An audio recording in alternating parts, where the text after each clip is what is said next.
PT El Nusa Tbk terus memperkuat strategi pengembangan usaha untuk menangkap peluang di industri energi nasional.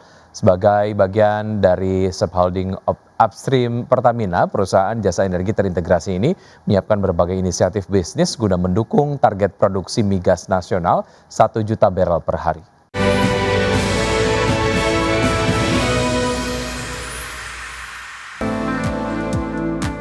El Nusa menegaskan komitmen mendukung peningkatan produksi migas nasional melalui strategi bisnis adaptif berbasis 4 pilar utama, yaitu Routine Work Program, akselerasi cadangan menjadi produksi, Enhanced Oil Recovery atau EOR, serta eksplorasi.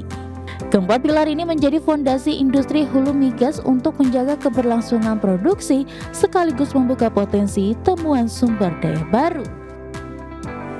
Direktur Pengembangan Usaha El Nusa Arief Prasetyo Handoyo menyebut implementasi strategi tersebut menghadapi sejumlah tantangan mulai dari meningkatnya biaya eksplorasi dan produksi, resiko subsurface yang tinggi hingga kebutuhan teknologi untuk meningkatkan produktivitas lapangan migas matang.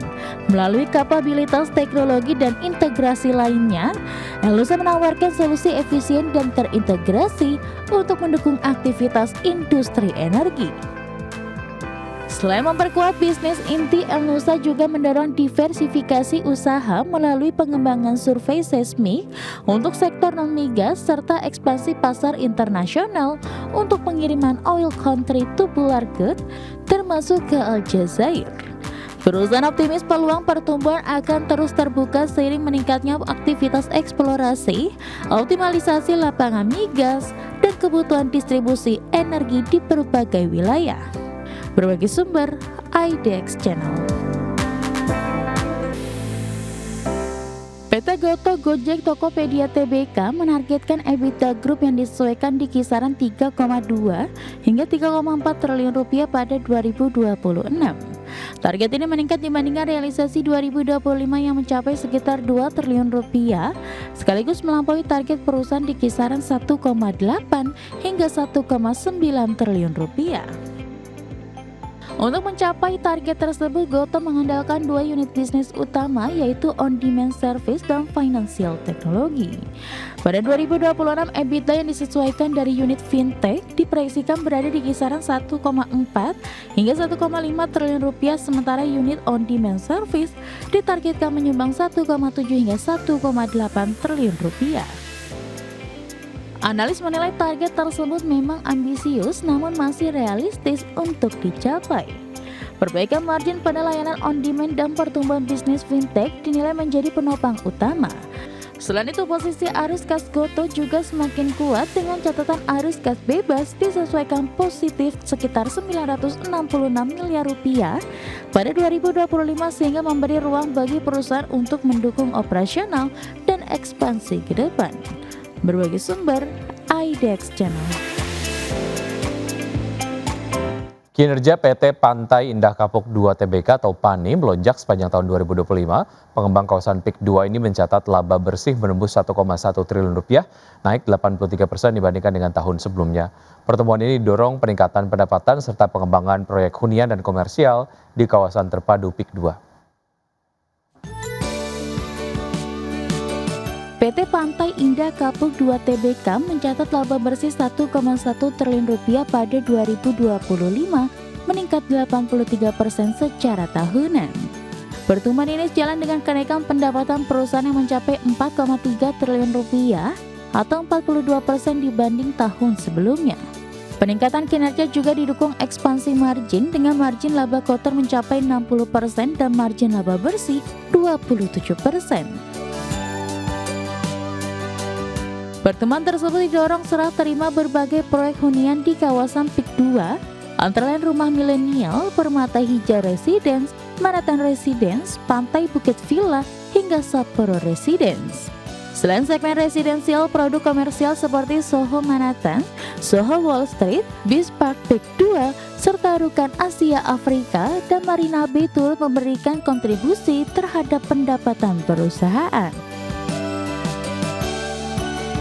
Secara fundamental, PANI memiliki posisi keuangan yang kuat dengan net cash sekitar 3,8 triliun rupiah dan pinjaman bank 550 miliar rupiah. Perusahaan juga didukung total aset sekitar 50 triliun rupiah serta cadangan lahan seluas 1.838 hektar. Dengan dukungan infrastruktur dan proyek besar seperti Nusantara International Convention Exhibition, serta akses tol menuju Bandara Soekarno-Hatta, Pani optimistis PIK 2 akan terus berkembang sebagai kota pesisir modern dan pusat aktivitas ekonomi baru. Berbagai sumber, IDX Channel. Presiden Prabowo Subianto menginstruksikan momen arus mudik Lebaran 2026 ini harus lancar dan aman, termasuk secara khusus Presiden juga memerintahkan untuk menjaga stabilitas BBM, listrik, dan internet sepanjang momen arus mudik dan arus balik. Menjelang Lebaran 2026, Presiden Prabowo Subianto mengeluarkan instruksi tegas untuk memastikan stabilitas pasokan BBM, listrik, dan jaringan internet, serta menjamin kelancaran arus mudik dan ketersediaan pangan nasional demi kesiapan Lebaran 2026. Fokus utamanya adalah menjamin kelancaran serta kenyamanan masyarakat selama perayaan Idul Fitri, termasuk menghindari gangguan layanan esensial yang dapat menghambat aktivitas mudik dan perayaan Lebaran. Presiden juga meminta peningkatan kualitas pelayanan di berbagai titik transportasi. Selain infrastruktur, Presiden juga meminta utamakan juga menjaga pasokan pangan tetap stabil dan harga terkendali. Selain itu, dengan tegas Presiden meminta seluruh kementerian dan lembaga terkait diinstruksikan untuk berkoordinasi secara intensif.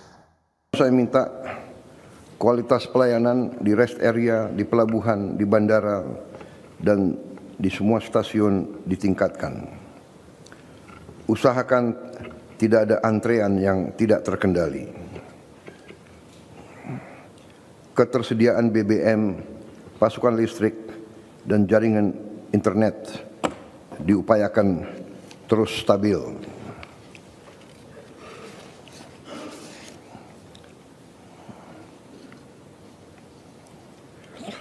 Ini adalah Lebaran kedua pemerintahan kita.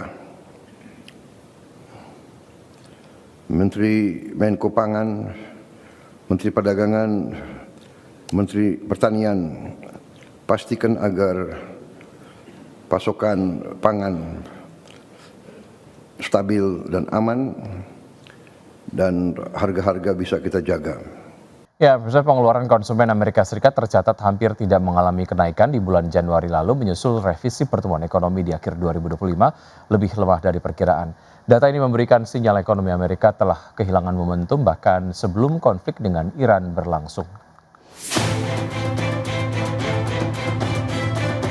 Dikutip dari Bloomberg berdasarkan laporan dari Biro Analisis Ekonomi, pengeluaran konsumen Amerika Serikat di Januari 2026 yang telah disesuaikan dengan inflasi hanya naik 0,1% dibandingkan Desember.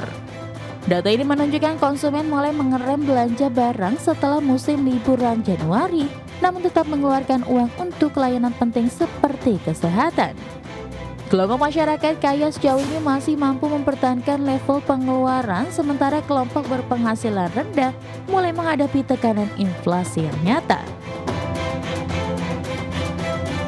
Di sisi lain, indikator inflasi inti yang menjadi acuan The Fed justru naik tajam sebesar 0,4%.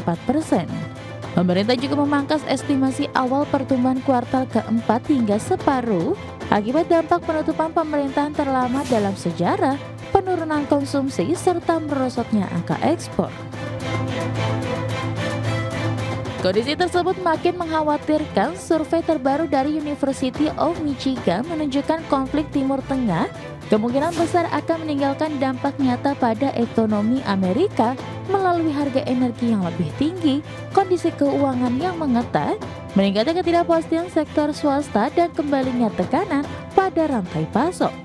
Sementara itu, pejabat The Fed diperkirakan akan mempertahankan suku bunga dalam pertemuan kebijakan minggu depan. Berbagi sumber, IDX Channel.